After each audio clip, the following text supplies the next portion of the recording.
বস, আর যা হোক না কেন, এই রাজনৈতিক নেতাদের দিয়ে বিশ্বাস করা যায় না। এরা কখন কোন মঞ্চে কি কথা বলে আর কখন কোন পার্টি থাকে তার কোনো নিশ্চয়তা নেই। এরা নিজেই জানে না যে কখন কোন পার্টিতে থাকবো।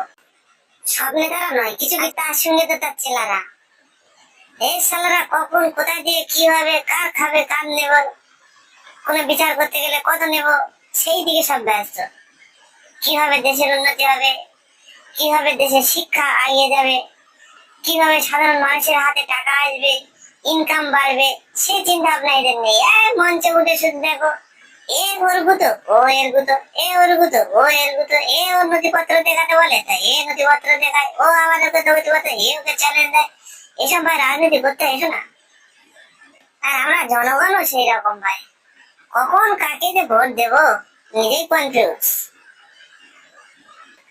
বর্তমানে যা চলছে ভাই, কোনো এক জাতি মানে নিজেরা নিজেদের মধ্যে মারপিট ডাঙ্গাডাঙ্গি করে নিজেরাই না ধ্বংস হয়ে যায়, এই ভয় তো হয়।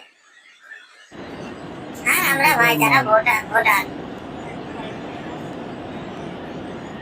কাকে ভোট দেবো, কি করব, কাকে দিলে ভোট দিলে হয়তো বাড়িতে থাকতে পারবো না থাকতে পারবো, সেই ভয়তে আমরা বলে থাকি যে আমাদের ভোটটা তোমরা দিয়ে নাও। এই কি আর এইভাবে